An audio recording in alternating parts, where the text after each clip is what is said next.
Show. Joining us now, Dr. David Schnare. That's right, PhD. He's an attorney and scientist with over 4 decades of federal and private sector experience consulting and on litigating local, state, federal, and international environmental, legislative, regulatory, risk management, and free market environmentalization. So this guy's the real deal.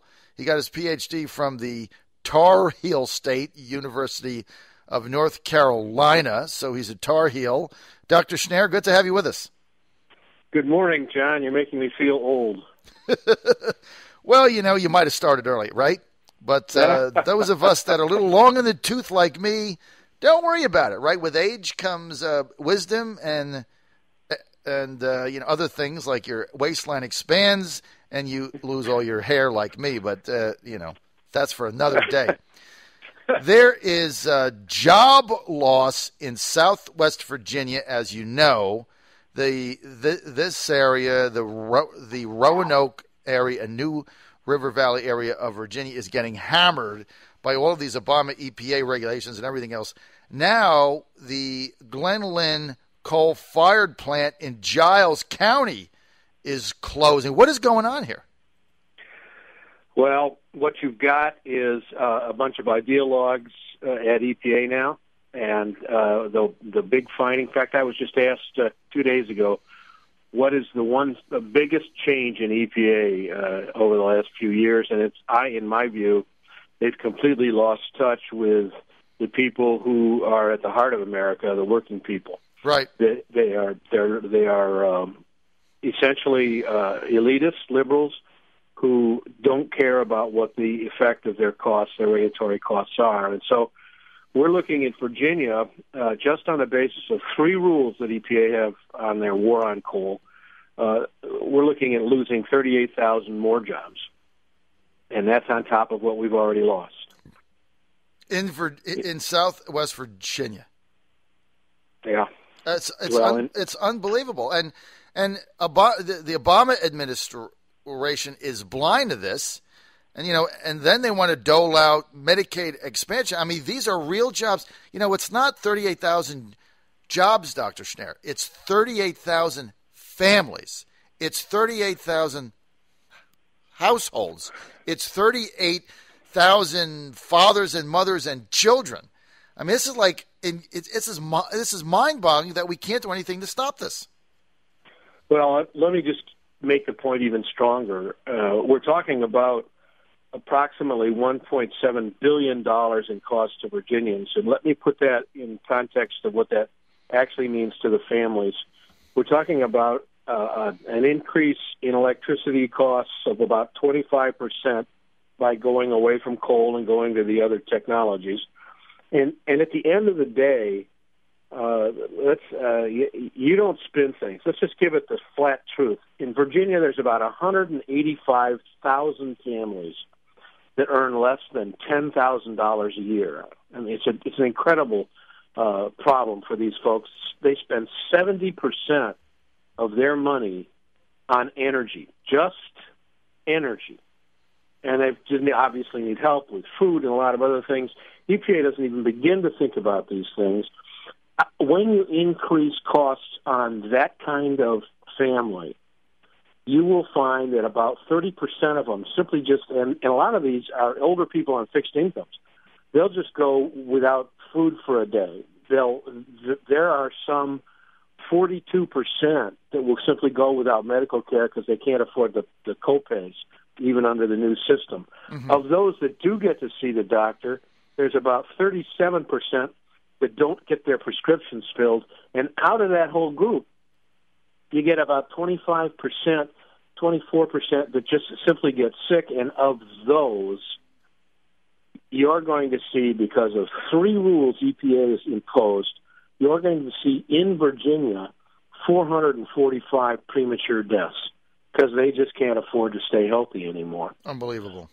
And here's the thing that concerns me. We hear on the news, in fact, the news that you just bumped off of, everyone's concerned about one individual who was shot in the back by a policeman, and they should be concerned about it. I don't disparage that. But we get all upset about that one individual being improperly killed, And we don't even begin to think about the 445 people that are going to die prematurely because of these EPA rules. It's just off. It's off everybody's radar screen. Nobody is doing anything about it. And the fact that, look, we're getting another coal plant closing in Giles County. Others are being converted to natural gas. But now the liberals don't want the pipelines to bring the gas to market. I mean, these people, what do they want us riding bicycles? I mean, how do you go through an economy with no energy? You know, this idea that everything can be powered by wind and solar, Dr. Schnare, I mean, it's just mythical. It's not going to happen. You can get some of it that way. It's part of the answer, but it's not a practical solution. It's costing jobs. It's destroying families. It's raising cost for the people who are most vulnerable. How does this make any sense? You know, it simply doesn't. And for that reason, a number of us have been involved in trying to push back against the EPA, not just through their regulatory program, but going directly after them, exposing them for what they are and doing what they did. I had the good fortune of being in front of the Science and Technology Committee of the House of the U.S. Congress 2 weeks ago, testifying on how EPA has been less than transparent in what it's been doing. And you see firsthand when you go up on one of those, you can watch it on C-SPAN, how essentially you have people on the dais who are, some of them who just want to get to the bottom of the problem. And then you've got folks, and I hate to say it, on both sides of the aisle, but especially on the left side, who did nothing but try to do ad hominem attack on the witnesses, didn't matter who the witnesses were essentially unconnected with the reality of folks who are living and trying to scrape by, especially the poor ones. And it's a problem that I see, and I've been up here in Washington for a very long time, for people who never seem to leave the Beltway and get out into the real world. Right. I travel out into Virginia all the time for a variety of reasons, often going to court in little towns that I think are just beautiful. Mm-hmm. And you see people who are doing. You go to a lunchroom or a cafe or someplace, and you hear and you see people talking about things that actually make a difference in their lives, and they do not involve the kind of nonsense that you hear about in Washington, D.C. What has to happen, and there's no way around it, it's the point you made just previously, what has to happen is that people have to get up, get out, vote, and put in place people who will respond to good sense, common sense, and a reasonable forward economic opportunity for this country. That's all that can be done. Well, Dr. Schnare, you hit the nail on the head. And look, you take Southwest Virginia. We've got another coal plant in Giles County about to close. Why? Because of Obama's EPA regulations. They just can't make it work financially. Another litany of families being turned over, put out of work.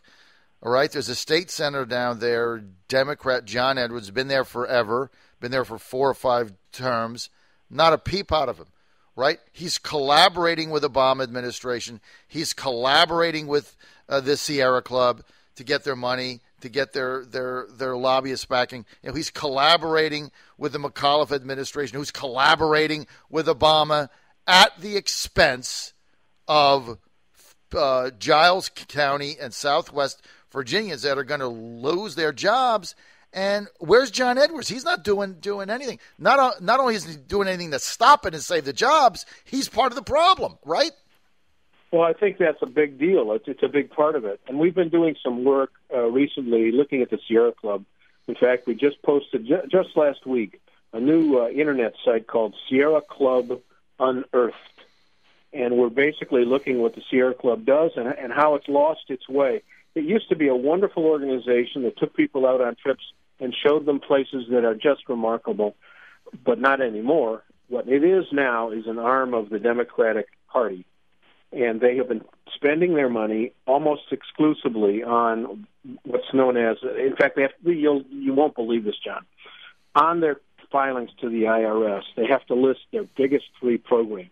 Right. The single biggest program of the Sierra Club Foundation, which is the 501c3 that raises all their money. The biggest project is War on Coal.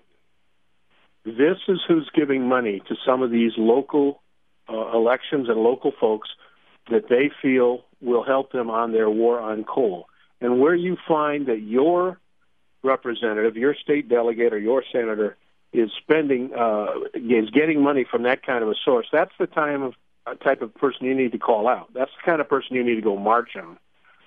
In fact, the Republicans in the Senate and the House have put together a plan wherein they're not going to accept part of EPA's war on coal rules unless the plan that's put together makes economic sense for Virginia. And that's one of the first things that we worked on this year to help educate the members of the legislature. And this was led in part by Frank Wagner out on the East Coast. Mm-hmm. But it was one that took hold and a lot of folks got on behind. Where you find that you've got a delegate that's not doing their job, in my mind, look to see where the money comes from.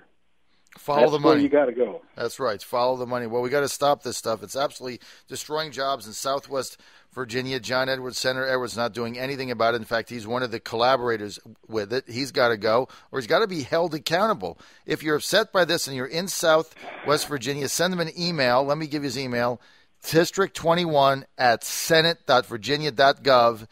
Just say, hey, what is up with, why aren't we closing another coal plant in Giles to cost Virginians more jobs and to raise costs?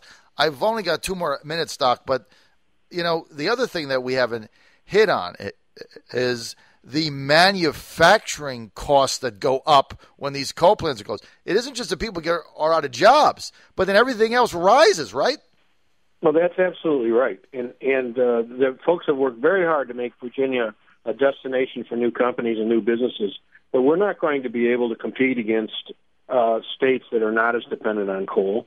And we've got, West Virginia, I hate to say it, is going to be in a position to do better than we are, because even though they're closing coal-fired plants as well, some of those plants, and their biggest one, serves Virginia exclusively. Right. And so they could close that plant and never look backwards. Yep. And you're going to see more and more of this. And let me just say a quick word about the pipeline. I have good friends out west who don't like that pipeline, but that natural gas pipeline is essential to the growth and use of gas, not only found here in Virginia, and not just in the Southwest, but all across the Commonwealth. It's an important thing to be done. And if we're going to use the kind of resources that America has, that otherwise we would have had to bring in from other nations, this is the way to do it. And so we've got to get behind support for that as well. Well, we absolutely have to do something, because if you leave it to the far left wing of the Democratic Party, that's really what these are. These are the far left wing extremists. They don't want pipelines. They don't want coal. They don't want any form of energy except wind and solar. And you can't run the country on that. It's so stupid. But until we get something done, get some action. And the first thing to do is go vote on November 3rd for people that understand the energy crisis in Southwest Virginia that we have. We're out of time. We want to thank Dr. David Schnare for being with us. Hey, Doc, always an honor to have you on, sir. Thank you so much, John.